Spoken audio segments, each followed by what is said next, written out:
Hello everyone, नमस्कार। मेरा नाम अभिजीत यादव है एंड आज की वीडियो में हम GS1 सिलेबस कवर करेंगे। इस वीडियो में सिलेबस के साथ साथ मैं बुक लिस्ट के बारे में भी आपको बताऊंगा कि आप कौन से टॉपिक को कहाँ से कवर कर सकते हैं। एंड बिफोर वी बिगिन, जो लोग पहली बार मुझसे मिल रहे हैं, ये मेरे बारे में कुछ जानकारी। मैंने IIT दिल्ली से 2014 में सिविल इंजीनियरिंग करी है। मैंने सिविल सर्विस एग्ज़ाम को 2 बार क्लियर किया है। मेरी रैंक 2017 में 653 थी एंड 2018 में मेरा नाम रिजर्व लिस्ट में आया था। मैंने टोटल 4 बार मेंस दिया है। Right, so let's begin. तो जैसा कि आप लोग जानते हैं, GS1 is the paper where you have 3 different sections. Section 1 आपका होता है हिस्ट्री, सेक्शन 2 आपका होता है इंडियन सोसाइटी एंड सेक्शन 3 आपका होता है जियोग्राफी। सो ज़रा इसके बारे में डिटेल में बात करते हैं। तो सेक्शन 1 में हिस्ट्री में भी there are 3 parts. There is art and culture, there is Indian history and there is world history. तो आर्ट एंड कल्चर में 3 एस्पेक्ट्स अगेन आ जाते हैं: art, literature and architecture. Architecture काफ़ी एक इंपॉर्टेंट चीज़ हो जाती है क्योंकि इस पर काफ़ी सवाल आ रहे हैं आजकल। अगेन अगर आप इंडियन हिस्ट्री की बात करें तो बहुत ही एक इम्पॉर्टेंट चीज़ जो आप नोटिस करेंगे यहाँ पे कि भैया जो ancient and medieval history prelims में आ रही थी वो यहाँ नहीं आ रही है। यहाँ पे आर्ट एंड कल्चर से रिलेटेड सवाल बन रहे हैं, ancient and medieval history of India से सवाल नहीं बन रहे हैं, and obviously world history. So let's discuss the sources for all of these. तो सबसे पहली चीज़, ये वाली जो 3 हैं, these are all for art and culture. तो इसमें क्या क्या हमने डाल लिया, हमने डाला इसमें जो तमिलनाडु की क्लास 11th की हिस्ट्री की किताब है तमिलनाडु बोर्ड की। Then there is a class fine arts, class 11th की फाइन आर्ट्स की NCERT। And finally catch all category में हमने नितिन सिंघानिया की आर्ट एंड कल्चर की किताब को डाल लिया है। Now a lot of you have been asking me कि हमें RS शर्मा करनी है या मतलब एंशिएंट मेडिवल कहाँ से किया जाए, कैसे किया जाए। तो देखो, RS शर्मा और जो भी ये मतलब कंप्लीट किताबें हैं फॉर एंशिएंट एंड मेडिवल, आप कर तो लोगे बट इसका कॉस्ट बेनिफिट बहुत कम है। कॉस्ट बेनिफिट कम क्यों है?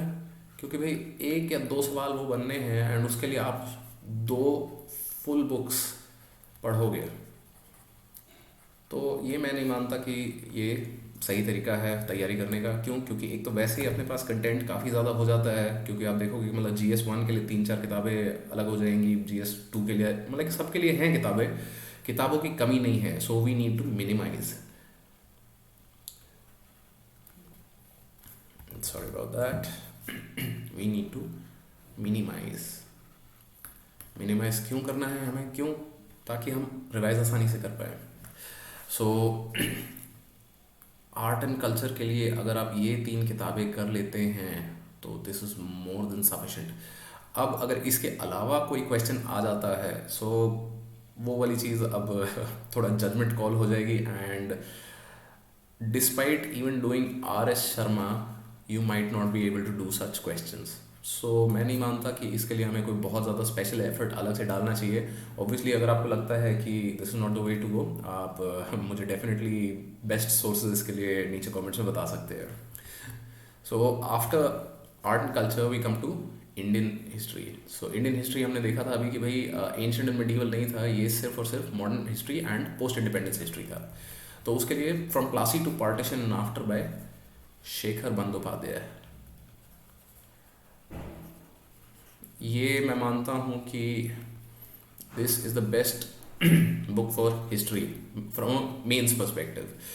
प्रीलिम्स के लिए आप डेफिनेटली स्पेक्ट्रम कर सकते हो, बट अगर आपको मेंस में अच्छे नंबर चाहिए तो शेखर बंदोपाध्याय की Plassey to partition is the best book to go. And finally world history के लिए 2019 के एक टॉपर हैं श्रेयांश कुमत करके, उनके नोट्स हैं वर्ल्ड हिस्ट्री के, ऑनलाइन उन्होंने अपने ब्लॉग पे शेयर किए हुए हैं। उनके notes are more than sufficient to cover most of world history. उन्होंने काफ़ी डिटेल्ड नोट्स बनाए हुए हैं, so if you can go through them वो हो जाएगा, that will be it. Now section 2 पे हम आते हैं, Indian society, role of women and women's organisations, poverty, developmental issues, urbanisation. तो मतलब ये आप देख रहे हो कि सारा ये सोसाइटी से रिलेटेड जितने भी इश्यूज होते हैं उनके बारे में यहाँ पे बात की गई है। एंड जैसे कि लास्ट में आओगे तो भाई कम्युनलिज्म, रीजनलिज्म, सेक्युलरिज्म। तो सबसे पहले तो आपको इन शब्दों की डेफिनेशंस पता होनी चाहिए। तो डेफिनेशंस आप या तो भाई गूगल कर सकते हो या बेसिक आप एक अंडरस्टैंडिंग डेवलप कर सकते हो। बट यहाँ पे जितने भी शब्द इस्तेमाल किए गए हैं कि भाई पॉवर्टी किस चीज़ को बोलते हैं, पॉवर्टी डिफाइन कैसे करते हैं, अर्बनाइजेशन क्या है, इनकी प्रॉब्लम्स एंड रेमेडीज़ क्या हैं, तो मतलब एक तो डेफिनेशन सबसे पहले, उसके बाद हर शब्द के लिए प्रॉब्लम्स, सॉल्यूशंस एंड ट्रेंड्स। तो इसके बारे में कैसे करना है, क्या करना है, अभी देखते हैं। सबसे पहली चीज़, डेफिनेशन के लिए आप क्लास 11th एंड 12th की सोशियोलॉजी की एनसीईआरटीज कर सकते हैं, right. And now next part becomes कि वर्ड बेस्ड इंटरनेट सर्च, कि भैया मैंने सर्च किया कम्युनलिज्म। कम्युनलिज्म का डेफिनेशन मैंने एनसीईआरटी से यहाँ पे ले लिया है, नहीं मिला तो मुझे गूगल सर्च से मिल जाए। सो कम्युनलिज्म से प्रॉब्लम क्या क्या होती हैं, आपने लिख ली 5 problems. Similarly how are people around the world, different countries या इंडिया ले लो, कोई भी ले लो, how are we tackling communalism, तो आपने लिख लिए 5 solution, right. And emerging trends, कि भैया क्या कम्युनलिज्म बढ़ रहा है, ये कम हो रहा है, या आगे चल के इसके बारे में क्या बोल रहे हैं लोग, तो ये हो जाते हैं आपके ट्रेंड्स, राइट। तो अगर ये 3 चीज़ आप इन सारे शब्दों के लिए कर लेते हो तो you should be able to solve most mains questions. Society वाले जो क्वेश्चन आते हैं, मोस्ट मेंस क्वेश्चंस आप सॉल्व कर पाओगे अगर आप ये इस तरीके की सर्च से अपना एक नोट्स बना लेते हो। अब ये नोट्स ऑब्वियसली आपको खुद बनाने पड़ेंगे, क्यों? क्योंकि आपको क्या चीज़ इंपॉर्टेंट लगती है वो आप ही बता सकते हैं, एंड जो मेजर इंपॉर्टेंट चीज़ें हैं वो गूगल सर्च आपको बता देगी, right. So next part comes physical geography. तो इसमें भी अगेन 3 कंपोनेंट हैं, there is world physical geography, there is distribution of resources and industries. तो ये वाला जो पार्ट है आजकल काफ़ी प्रोमिनेंट है, ऑलमोस्ट हर साल मेंस में 1 या 2 क्वेश्चन इस पे आ ही जाते हैं। So like for instance if I remember correctly, mains 2020 में आयरन एंड स्टील इंडस्ट्री के लोकेशन पे क्वेश्चन आया था कि भाई इनका प्लेसमेंट शिफ्ट कैसे हो गया है, एंड किन किन फैक्टर्स, कारणों की वजह से ये प्लेसमेंट चेंज हो रहा है। And finally geophysical phenomena. Geophysical phenomena किन को बोलते हैं? हम बोलते हैं जियोफिजिकल फिनोमेना भूकंप को, यानी कि earthquakes, volcanic eruptions,